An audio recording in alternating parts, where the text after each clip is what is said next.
We all know agriculture is big in Nigeria.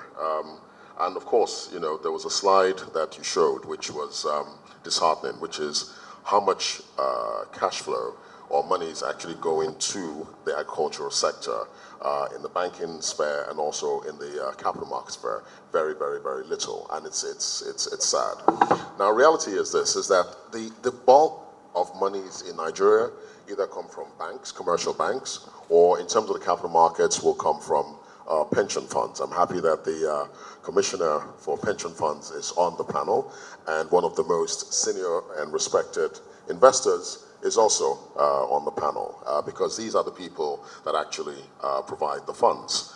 Now, reality is that, you know, from our perspective, and I'm talking from the issuing house or the investment banking side of things, yes, at least I'm pleased, at least to announce that we have, in partnership with NISL, been working on a financing vehicle that would take advantage of some of the opportunities that have been mentioned up here. We expect that that will launch in the next month or so. We're just waiting for 1 or 2 regulatory approvals. So yes, we are taking our first step to, you know, begin to harness these opportunities. And let me say, I mean, the thing that the capital market will bring, obviously, would be things like being able to finance different parts of the market. What the MD of NISL mentioned, which was that there's so many different value chains to be financed, and also to be able to disaggregate those markets, understand the risk, and come up with a financing structure that would actually match that risk. I think that is certainly feasible. The capital market, especially, you know, pension fund money, is very, very cautious, looking for as much, let me say, as riskless opportunities as possible. That is also where NISL comes in, because what they've done, and one of the reasons why they exist, is to de-risk the sector. You know, one of the things we're also trying to do at the moment is working on getting a credit rating for NISL. My personal opinion is, given the ownership and the way the company is structured, it should be a AAA rating. One rating agency so far hasn't agreed to that, but you know, we're not finalized yet. But the extent that we can get the required, then it means that NISL is providing this sort of de-risking of or investments for investors, and that hopefully would incentivize, you know, pension funds to be able to support the sector much more vigorously. Well, what would it take for you, I mean, for instance, for a pension fund to actually, you know, be less cautious and invest in agribusiness? Not agriculture, but agribusiness.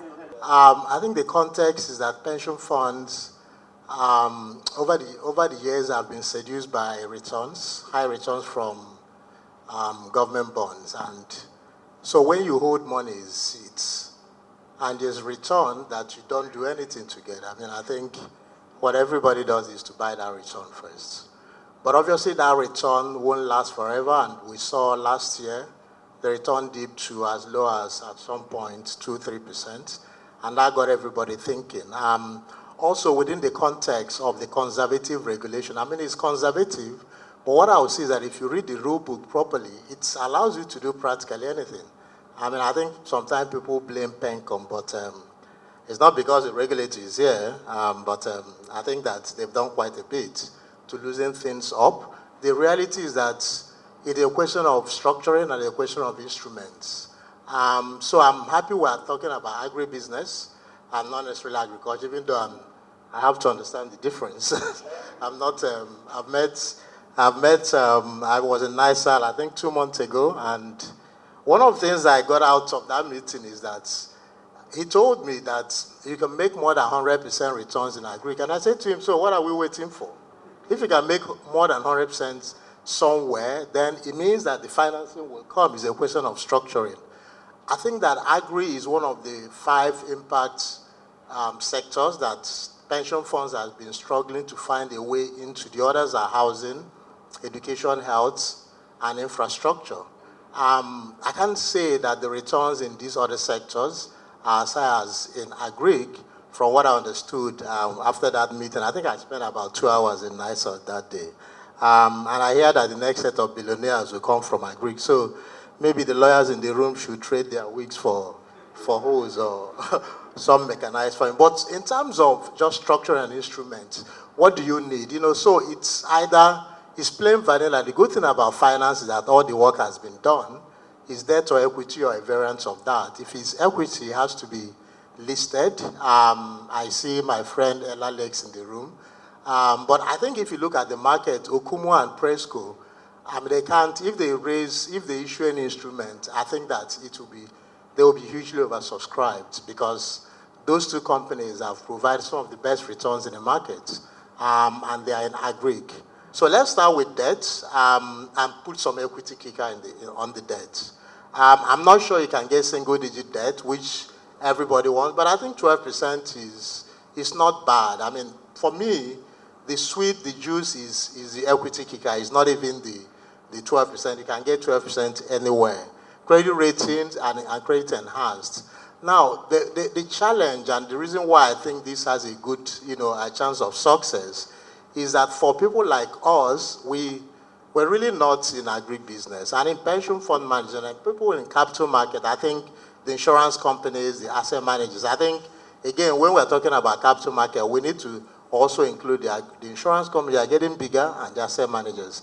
We're not really in any business, so we can't really understand all the technicalities of the business. What you do is that you put money behind a manager. That manager is either issuing an equity or debt instrument, or you put money behind a company that has proven itself that is listed. Those are the two ways to do it. Business, but my PE friend is waiting for me outside. What I say to NISA that there has to be debt, but you can blend the debt. I think I'm happy we're talking about blended finance. If you blend the debt, essentially you tweak it a bit. And immediately I saw Sonny in the room, I said there's Wahala today because I know Sonny can structure anything. But I mean, Sonny is very creative. But also said, I think you should keep it simple, since we're all talking about how to access monies. I think we need to look at the history when PENCOM started in 2004. There was no single regulator of pension in this country. And indeed, the first set of executives that we had came from the NDIC largely and the central bank. So they just brought those banking supervision experiences into the pension industry. But indeed, we need to understand that the most important responsibility of the pension industry is that social responsibility of ensuring the safety of the assets and that everybody who retires receives his or her pension as and when due. What we do in terms of investment is just secondary to assist us do the primary responsibility much better. Some of us that were involved at the very beginning were raw from classroom, never worked in any financial institution, and a lot of us were like that. We just came into the pension industry, and so we learned along the way up to where we are at the moment. So if you could see the trajectory, the history of the pension fund portfolio, you could see the changes that happened over these years. From 2006, when the actual investment started, to 2021, which is like 16 years, we have been able to grow the funds, as Dave mentioned, to about 12.4 trillion as at the end of April. But if you look at the changes that happened to the portfolio itself, when we started, we were having 100% allocation to federal government securities, bonds and bills. Now we reduced that to 80% across all funds. Maximum, the highest is 80%. Now we made like new adjustments. We introduced private equities. We introduced supranational bonds. We introduced infrastructure bonds and funds. Now all this happened as we learn. As I told you, we all came raw into the pension industry, into pension regulation. So as we learn and understand the financial scape better, what is happening within our sister agencies, regulatory agencies, central bank and the SEC, NDIC and so on, we adjust. And then what we see the market also doing, we also always try to adjust to accommodate those. So the assets really had grown so big, 12.4 trillion. It's really big. And we feel that it is time that we try to do some forecast policies around which sectors of the economy we should target with investments of these pension funds. So we have done a maximum of 20% of the 12.4 trillion to infrastructure through bonds and funds. Now, is this something that we can replicate to agriculture? Yes, indeed. And we feel that it is high time that we do that. But however, whatever we start, gently, because the people who are forced to contribute this money, some of them don't even understand what we do. If I take, for example, a watchman in my village, Katsina, he doesn't understand what is in his retirement savings account. All he cares is just what is in the retirement savings account. So it is important for us to also come from that perspective, that the most important stakeholder are these, in most cases, ignorant people. Out of the 8 million people who contributed these monies, a lot of them were really the downtrodden people, people who are really very low, in terms of the financial capacities and earnings, in the country, and work with that before we see what is on the table and how we can accommodate that. Thank you. Thank you very much, Dr. Aminu. Yeah, that's a really good shot. There are lots of products available in the industry today, but I think the issue, and I will come back to that later, will be structuring, because a lot of these agri businesses, like we saw in the presentation, may actually not be big enough to meet those credit criteria. So we need to find a way to upscale them so they can actually qualify.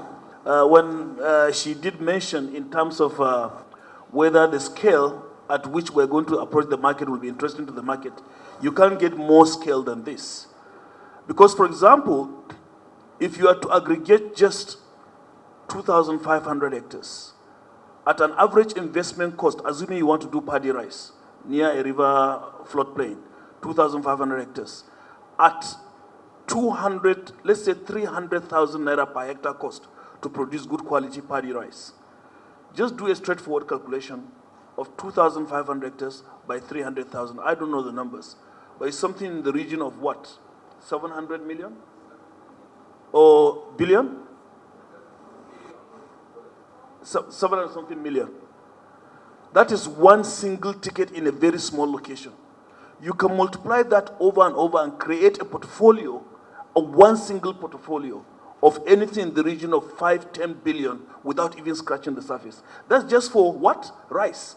You're talking of soybean, which the poultry industry today, some of them are even shutting down because there is no maize, no soybean. These are multi-billion-dollar opportunities. And not to talk of that, the world today is looking for our sesame. They are looking for our cashew. They are looking for our hibiscus, this zobo flower that we drink. The world is looking for it. These are multi-million-dollar opportunities. And all of these opportunities, madam, they are still being done in a very unstructured manner, whether in terms of production or processing or transportation or storage. Each of these activities are stand-alone bespoke businesses in their own right. And this, you're talking of 12 trillion, sir. Yeah. We can, let's assume in theory that we can absorb your entire 12 trillion. Assuming in theory there will be something to back up the 12 trillion. The agri sector, one commodity alone can absorb the entire 12 trillion. One commodity. Take one commodity end to end. If you take maize, for example, sir, from the pre-upstream, upstream, midstream, and downstream, finance all the feed mills in Nigeria, give them working capital and equipment refurbishment capital.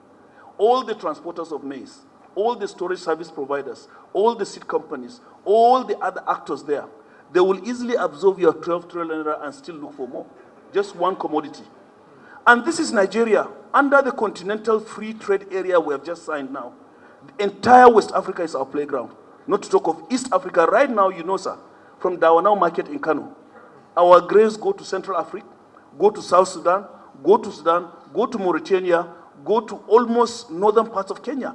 the grains that are produced here in Katsina, Kano, parts of Kaduna State.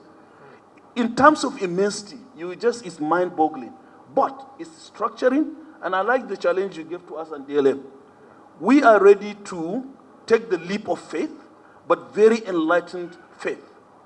As risk managers, we will try with a few billions, maybe 10 billion, 15, 50 billion, and let's see whether that will entice the pension industry to put in the trillions. Let me turn to AKINYINKA. Yeah, the CEO of the Commodities Exchange. And from 2013, NISA has been doing a lot. Have you seen an increase on activities on your exchange? Are more commodities being traded? And how do you think the capital market would enhance your business and what you do? I like the idea of capital markets. And I like the idea of financial markets more. Some years ago, I was trying to get financing for a business. And when I approached a bank, I thought it to be as easy as, give me the money, let me go and do my business. But they started asking me a lot of questions. What's the cash flow? What's the business? How will you make your money back? Okay, it's a good business, but you need to put in XYZ amount as collateral. And I'm like, if I have this money, I won't come to you to request for this financing. Which is why the capital market concept may seem very interesting, right? You go to the stock exchange or you want to raise a bond. You don't need to necessarily put in cash, right? You can raise the money so long as the business is viable. When I came into agriculture, the reality hit hard. We're talking about smallholder farmers here. These guys are responsible for providing 80 to 90% of the food we consume, and majority of them are not as enlightened as we are. So imagine putting all these questions to raise capital for smallholder farmers. And the question is, how will you be able to do it? Which is like an impossible task. And I think that's the perspective NISA is coming from, being able to aggregate these people together and then raise financing to support their operations. But the key question that everybody will still ask is, who am I financing at the end of the day? Who's the obligor, right? Who do I hold to get my money back, and how will I get my money back? And that's how we approach this issue of financing agriculture, unlocking finance for agriculture from a commodities exchange perspective. We all know the gamut of problems faced by agriculture in Nigeria. They are limitless. The MD did a very good job identifying it across all the sectors, upstream, midstream, downstream. These issues are real. But more real is the fact that we need investment to drive this. And the question we still need to answer is, how do we do it, right? And we've raised it here. What's the securitization process? How do you make it easy for a farmer in Katsina to be able to access capital to do his farming operations? How do you make it easy for a cocoa farmer in Cross River or in Ondo State to approach a NISA office and be able to access capital for his production? And what am I driving at? The issue of securitization is one that needs more attention, and until we crack the way to securitize this financing for the people that are consuming it, it's going to be a tough task to bring capital markets on board. And Mr. Sonny could allude to this, right? There's a lot of effort being put in place to ensure that when financing come out, little or no risk is incurred in the process, to ensure that those financing the business are guaranteed of their return. And when you have this, then you get the opportunity to scale it up 10-fold, 20-folds, and the potentials are there in the market. We just need to take the first step to making this happen in the market as well.